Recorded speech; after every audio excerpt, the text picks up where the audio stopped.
Bonjour à tous, avec l'aide de Dieu, nous allons étudier le Rambam, le 9e chapitre des lois de Mechira, des lois relatives à la vente.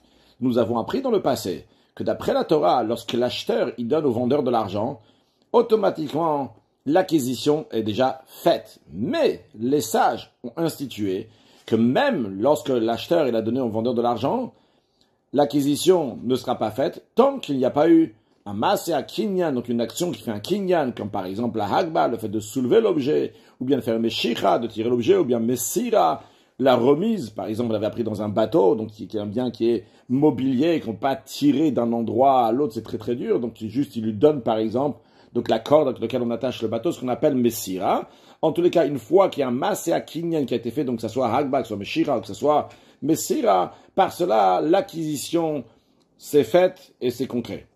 Nous allons voir aujourd'hui qu'il y a des exceptions à cette règle-là en ce qui concerne donc le Hekdesh, les biens qui appartiennent au temple. Donc le trésorier s'occupe de vendre ou d'acheter des biens du temple, ou bien pour le temple. De même, on verra dans la suite, pour des yetomim, pour des orphelins qui sont mineurs. Perekchi alacha alef, amocher le Hekdesh, celui qui vend un bien au temple. Ve'amarlo a Gizbar, le trésorier du temple, il demande au vendeur, Bekama ta mocher chafetzde. Pour combien tu vends cet objet? Ve'amar. Il a dit, juste verbalement, il y a quelque chose qui s'est passé ici. Il a dit, Ba'asara. À 10 pièces, je te le vends. Eh bien, à filoya shavemea, même si cet objet-là, en vérité, sa vraie valeur, c'est 100 zouz, pas 10 zouz, comme le vendeur, il a dit.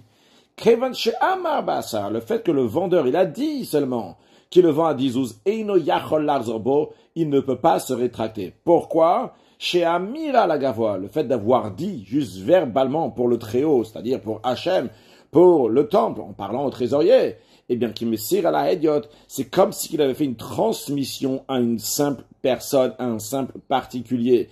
La même manière que s'il avait fait une transmission à un simple particulier, par cela, l'objet aurait appartenu au particulier. De la même manière aussi, lorsqu'il a Amira la Gavoa, il a juste dit pour le Très-Haut, donc pour Hachem, pour le Beth Amikdash, pour le temple, qui le vend à 10 zouz, eh bien, l'acquisition est considérée déjà faite, il ne peut pas se rétracter et dire non, ça vaut 100, je veux plus d'argent.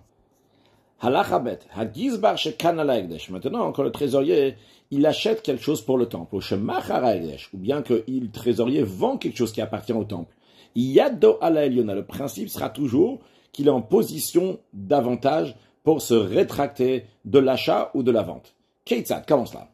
Nathan damim shalegdesh, s'il a donné de l'argent, du temps, pour acheter des produits agricoles ou bien des biens. Alors, on a appris dans le passé, on l'a rappelé au début du chapitre, que d'après la Torah, l'argent a fait acquisition, mais les sages ils ont institué que l'argent seul ne va pas faire l'acquisition, il faut faire encore un kinyan, encore quelque chose pour faire cette acquisition, donc par exemple Meshira. Ici, le trésorier du temple, il a pris de l'argent du temple. Seulement ce qu'il a fait pour l'instant, c'est qu'il a donné l'argent. Mais il ne l'a pas encore tiré. Donc, d'après la Torah, c'est vrai, le kinyan, l'acquisition a été faite, mais d'après ce que les sages ont institué, l'acquisition n'est pas faite. Eh bien, le chidouche, la particularité ici, elle est que, malgré le fait que le trésorier n'a pas tiré ses produits agricoles pour le temple, imhuku, si maintenant ces fruits-là, ils valent plus cher. Alors, c'est vrai, le temple, il va gagner, mais le vendeur, il veut se rétracter. Le vendeur, il dit, écoute, t'as pas encore fait Béchira, t'as pas encore tiré, je peux encore me rétracter, la vente n'est pas encore concrétisée. Eh bien, malgré ça, le vendeur ne peut pas se rétracter. Et on dit que Kana, que le Hekdesh, que le trésorier du temple, il a fait l'acquisition de ça, même si ça vaut plus cher maintenant, qu'Edin Torah, on maintient la loi de la Torah, d'après la loi de la Torah, dès qu'on donne l'argent, l'acquisition est déjà faite. Donc, malgré le fait qu'en général, les sages disent que l'argent seul n'est pas suffisant, ici, on va garder la loi de la Torah. Donc, c'est un exemple dans lequel on voit que le trésorier du temple, donc le temple, il a une position d'avantage. Il a aussi une position d'avantage dans l'autre sens. C'est-à-dire, dans l'autre sens, c'est pas une vraie position d'avantage. C'est qu'il a la loi comme tout le monde aussi. Il a juste le plus qu'il y a pour le Hekdesh, mais il n'est pas perdant dans l'autre sens. C'est-à-dire, Vim huzdu aperot. Si les fruits maintenant, ces produits agricoles, ils valent moins cher. Alors on aurait pu dire, ça y est, t'es Hekdesh, t'as donné l'argent, toi t'es dans le Hekdesh, t'as donné l'argent, on considère que l'achat il est déjà bon, tu ne veux plus te rétracter. Donc tu ne veux plus te rétracter dans les deux sens, que ça soit à ton avantage ou pas. on vient de dire que si c'est à ton avantage, parce que maintenant les produits agricoles ils coûtent plus cher, et donc en achetant ces produits agricoles maintenant au prix qu'il y avait avant, tu vas les avoir moins cher par rapport au prix d'aujourd'hui, on dit, tu les prends. Pourquoi? Parce que le fait que tu as donné l'argent, din Torah, d'après la loi de la Torah, c'est à toi. Et on va aussi dans l'autre sens, c'est dans l'autre sens, que vimhuzdu a perot, choser, que si les fruits ils valent moins cher maintenant, il peut oui se rétracter. Pourquoi on dit qu'il peut oui se rétracter? Charelomachar, on dit, il n'a pas tiré encore. Ah, alors a priori, on vient de dire avant que pour le Hekdesh, c'est din Torah, d'après la loi de la Torah. On dit non, velo yeikoach hediot chamou mikoach Hekdesh.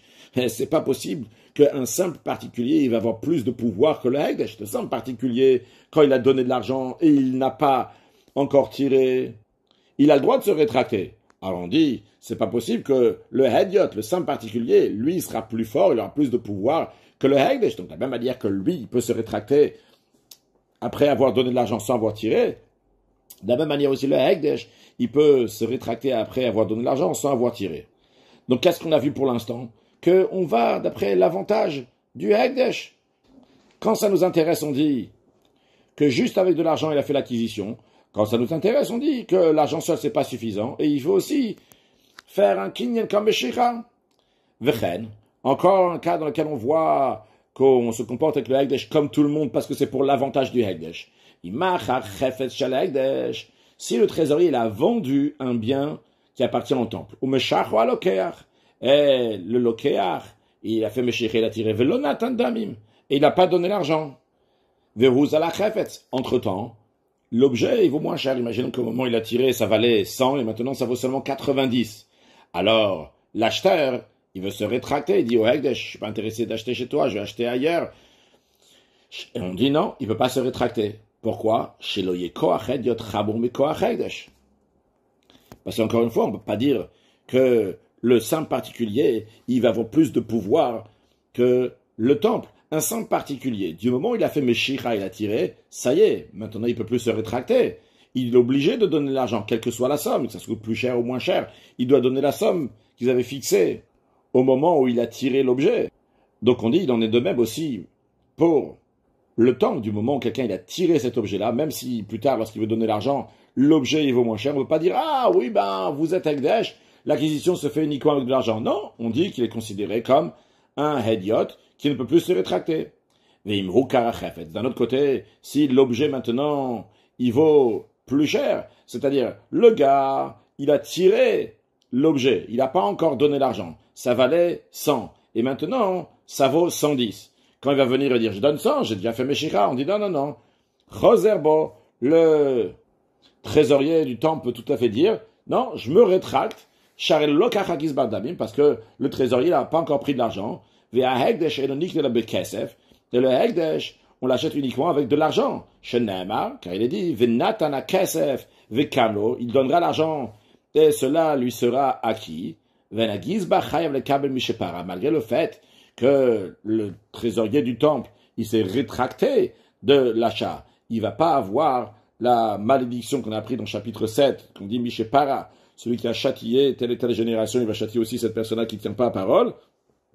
Parce que, ici, dans notre cas, même pour une personne ordinaire, s'il a seulement tiré et il n'a pas donné l'argent, ça n'existe pas la notion de Mishepara. La notion de Mishepara, ce châtiment, il est uniquement s'il a donné de l'argent et il n'a pas encore tiré, il se rétracte. Donc, vu que même une personne ordinaire n'a pas reçu le Mishepara, donc lui aussi, le trésorier, ne va pas recevoir le Mishepara. Maintenant, dans l'Achat Gimel, à partir de maintenant, le Ram va nous parler donc des biens des Yetomim. Certaines versions écrites Yetomim Ktanim, dans d'autres il n'y a pas écrit Yetomim Ktanim, mais en tous les cas, quoi qu'il arrive, il s'agit en effet des Yetomim, des orphelins qui sont Ktanim, qui sont mineurs. Halakha Gimel. Nirse Yetomim Ktanim. Les biens qui appartiennent aux orphelins qui sont mineurs, Arehen Kehegdesh, ils ont le même statut des biens consacrés, à quelques petites différences qu'on verra dans la suite. Ketzad, comment cela? Yetomim Shemachu. Des orphelins qui ont vendu des biens. Quand ils ont vendu, ça peut être eux-mêmes, ça peut être leur tuteur. Ils ont vendu perot, des produits agricoles. Venim shechou même à perot. Donc l'acheteur, il a fait beshira. Il a tiré, mais vadain le lakwadam. Mais ils n'ont pas encore reçu l'argent, c'est-à-dire qu'ils n'ont pas encore donné l'argent. Donc les yetomim, les orphelins, n'ont pas encore reçu l'argent. Donc, il y a eu ici Meshira, ça a été tiré. Donc, l'acquisition en général, quand on dit il y a Meshira, ça y est, l'acquisition, elle est faite du moment où on a tiré. Ce qu'il faut maintenant, c'est donner l'argent. Maintenant, l'argent n'a pas encore été donné. Entre-temps, Vehukua Perot. Les produits agricoles, ils ont pris une plus grande valeur. Par exemple, au moment où ils ont vendu, c'était à 100, l'acheteur, il a tiré, il n'a pas encore donné les 100, et maintenant, ça vaut 110. Eh bien, Choslimbaim, les orphelins peuvent se rétracter. Bien qu'en général, on dit que quelqu'un d'ordinaire, un particulier, dès qu'il a fait Méchir et l'a tiré, ça y est, ça lui appartient et maintenant il n'y a personne qui peut se rétracter. En ce qui concerne des orphelins, ils peuvent oui se rétracter. Pourquoi? Car les biens des orphelins, les sages ont institué, qui vont être acquis uniquement par de l'argent, comme les biens qui appartiennent au temple, qu'on peut les acheter uniquement avec de l'argent. Donc, vu que l'argent n'a pas encore été donné aux orphelins, c'est la raison pour laquelle que les orphelins peuvent se rétracter, reprendre ces produits agricoles et le revendre plus cher. Maintenant, dans un cas que Huzdu Aperot, ces produits agricoles que les orphelins ont vendus et que l'acheteur il a tiré, mais il n'a pas encore donné l'argent, il valait 100 et maintenant ça vaut 90, eh bien, l'acheteur, il ne peut pas se rétracter. Pourquoi? La force d'un particulier ne sera pas plus forte que la force des orphelins. De la même manière que quand c'est un particulier qui a acheté, il a fait Meshira, il a tiré, ça y est, on dit maintenant, il peut plus se rétracter. La même chose aussi, celui qui a acheté des Yetomim, il peut plus se rétracter. Donc encore une fois, ici, on voit qu'ils ont une position d'avantage dans les deux sens. Aussi bien lorsqu'ils ont vendu et ça coûte plus cher, et s'ils veulent se rétracter, ils peuvent, et aussi si ça coûte moins cher, eh bien l'autre, l'acheteur, il ne peut pas se rétracter. Il est obligé de donner l'argent après avoir fait Meshira. Halacha dalet. Vechen, de même, dans un cas, imlak ou hadamim, si les orphelins ont déjà reçu l'argent de l'acheteur pour ses produits agricoles, vadainonim shiruperotem, mais les acheteurs n'ont pas encore tiré les fruits pour faire l'acquisition avec le Meshira.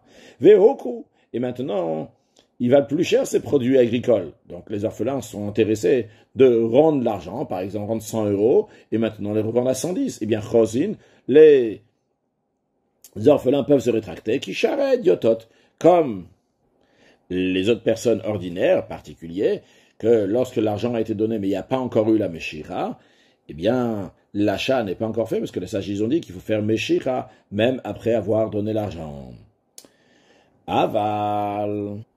Mais quand même, imhuzdu aperot, si les fruits valent moins cher, veratzo la karot larzobem, et les acheteurs veulent se rétracter. Ce que les acheteurs ils ont fait pour l'instant, c'est qu'ils ont donné l'argent. Et maintenant, ça vaut moins cher, ils ont donné 100, maintenant ça vaut 90. Et les acheteurs ils disent, on veut de retour prendre les 100, parce qu'on va acheter la même marchandise pour 90. Chosim ou bekabli, chosim, ils peuvent se rétracter, ou bekabli mishepara, ils vont recevoir donc le châtiment, la malédiction, on dit celui qui châtie, etc., donc après dans Père Zayin, qui dit misharam, comme ce serait avec quelqu'un d'autre, que si, après avoir donné l'argent, l'acheteur, il veut se rétracter, tant qu'il n'y a pas eu Meshira, il peut se rétracter, mais il reçoit la malédiction de Mishepara. Et après, qu'est-ce qui se passe? On a dit que les sages ont institué le meilleur pour les Yetomim, pour les orphelins, on a même dit qu'ils vont être comme le Hekdesh, comme les biens du temple. Ici, a priori, c'est pour le bien des orphelins. Vas-y, dis que ils doivent garder les 100 €, même que ça vaut seulement 90, comme ça, ils vont faire une bonne affaire. Non, non, non. Il faut voir les choses à long terme. Si on va dire aux acheteurs, écoutez, vous avez payé 100, et maintenant, vous allez prendre les produits agricoles, même s'ils valent seulement 90, c'est mauvais pour les orphelins. Pourquoi? Parce que si on va dire que c'est comme ça la loi, que celui qui a acheté des Yitomim, il a donné l'argent, après il peut plus se rétracter si ça vaut moins cher. Et bien plus tard, lorsque les orphelins ils vont vouloir vendre des produits agricoles, parce qu'ils ont besoin d'argent d'urgence, ils disent, allez, tiens, donne-moi l'argent maintenant, on va s'arranger après, tu feras Meshicha, tu vas tirer plus tard, donne-moi l'argent maintenant, et on verra plus tard. Eh bien, les gens, ils vont dire, mais moi, je ne veux pas faire des affaires avec ces Yitomim, le Mitsubishi Tenlamda, ils vont pas trouver des gens qui vont leur donner de l'argent. Personne ne va leur donner, tiens, prends 100 € pour tes produits agricoles que je vais aller prendre tout à l'heure. Parce que peut-être entre-temps, le prix va changer, et ça va valoir moins cher, et l'affaire ne sera pas conclue. Donc pour le bien des orphelins, il vaut mieux dire que les acheteurs, ils peuvent se rétracter si ça vaut moins cher. Et donc, sur ce point-là, les sages, ils n'ont pas dit que les biens des orphelins, c'est comme le Hekdesh. Même Yetom chez l'Akruperot, ou Mashua Perot, dans le sens maintenant que c'est les Yetomim, c'est les orphelins qui achètent des produits agricoles. Ils ont fait Meshicha, ils ont tiré ces produits agricoles, mais ils n'ont pas encore donné l'argent. Vehoku. Et maintenant, ces produits agricoles, ils valent plus cher.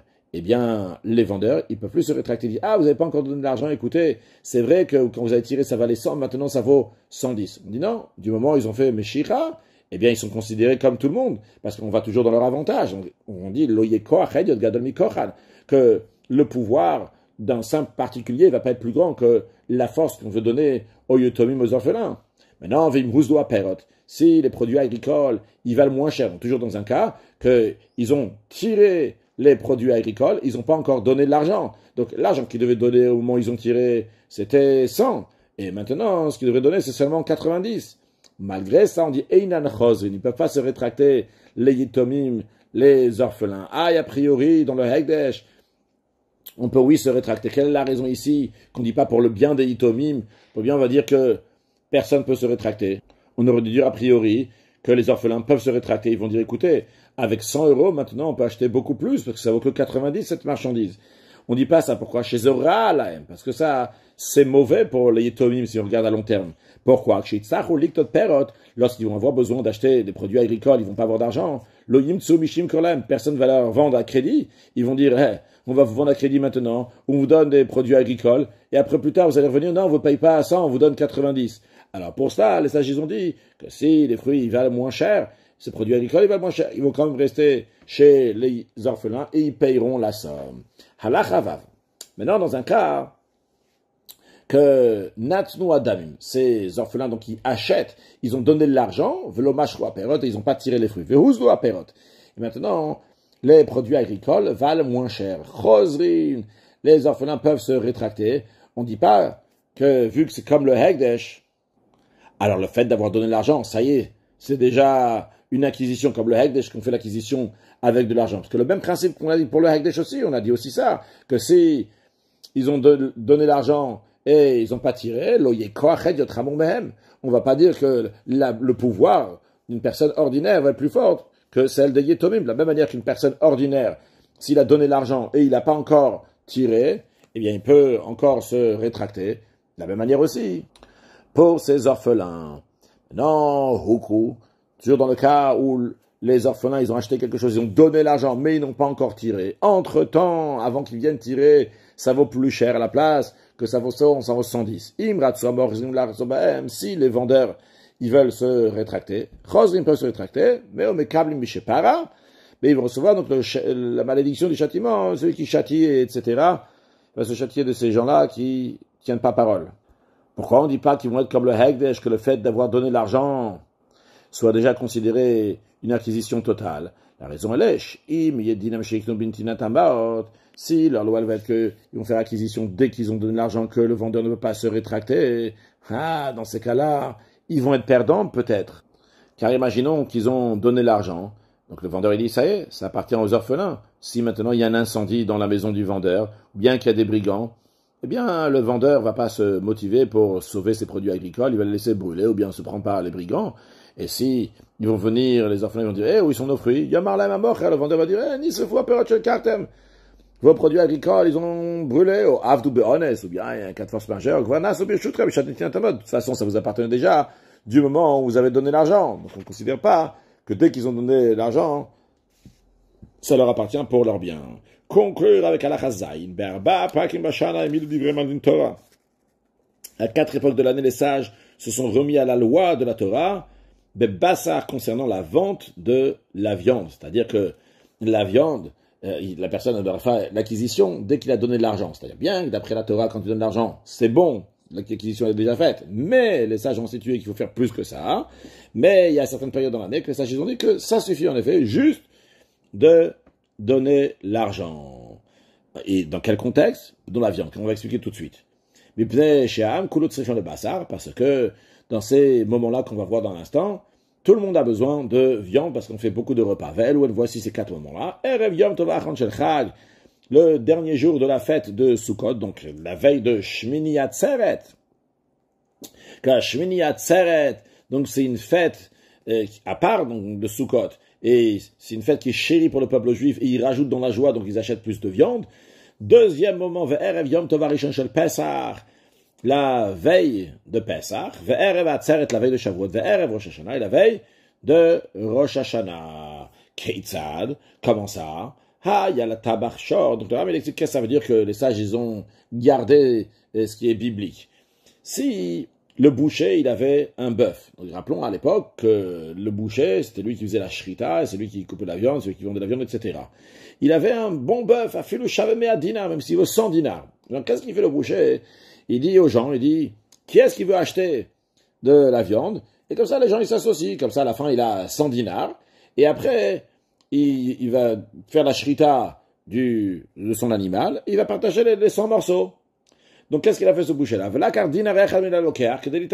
pris un dinar d'un futur acheteur, c'est un acheteur de viande, l'acheteur lui donne maintenant le dinar, pour quand plus tard, il va faire la shrita, il recevra un morceau de viande pour un dinar. Mais concrètement, ce boucher-là, il n'a pas eu tout l'argent du bœuf. Et il dit, je ne veux pas faire la shrita maintenant d'un bœuf, je perds 100 dinars, juste pour te donner un dinar, je perds 99. Eh bien, il ne peut pas se rétracter. On force le boucher à faire la shrita de l'animal. Donc on l'oblige à faire la shrita de ce bœuf, et donner la viande, donc la valeur d'un dinar, à l'acheteur, les firach. Mais non, ça va dans l'autre sens aussi, c'est la raison pour laquelle, vu que l'acheteur, il a fait l'acquisition de la viande, comme la loi de la Torah, donc pile à ce moment-là, ils mettent à jour, si le taureau et le bœuf, il est mort, mais bien chute à l'okar. On dit, c'est qui a perdu? C'est l'acheteur, parce que ça appartenait déjà à l'acheteur, donc il a perdu son dinar qu'il a payé. Juste à noter, en ce qui concerne donc la veille de fête de Sukkot, ça ne fait pas partie des 4 moments, parce que la veille de fête de Sukkot, les gens ils sont préoccupés avec le Sukkah, avec le Lulav, il n'y a pas le temps d'aller se faire plaisir, d'aller chez le boucher, peut-être plaisir ou pas, mais en tous les cas, d'aller chez le boucher, de faire la shrita d'un animal, de même Shvi Shel Pesach, qui est aussi une veille de fête, mais c'est pas un chag bifnat, c'est pas une fête à part, et de même la veille de Kippour, on ne mange pas de viande, on mange du poulet. Un mot de chassidut indirectement lié avec ce qu'on a appris. On a parlé de shrita à la fin. Il est écrit que veshach atel o mashach. La notion de shrita, c'est au mashach, c'est tirer. Largiquement, ça veut dire qu'il ne faut pas juste mettre le couteau sur la gorge, mais il faut le mettre dans les deux sens. Mais dans le sens spirituel, c'est que quand on fait une shrita d'un animal, c'est au mashach, c'est élever l'animal. C'est pas juste faire un boucher qui fait quelque chose. Il y a ici quelque chose de spirituel qui se passe à ce moment-là.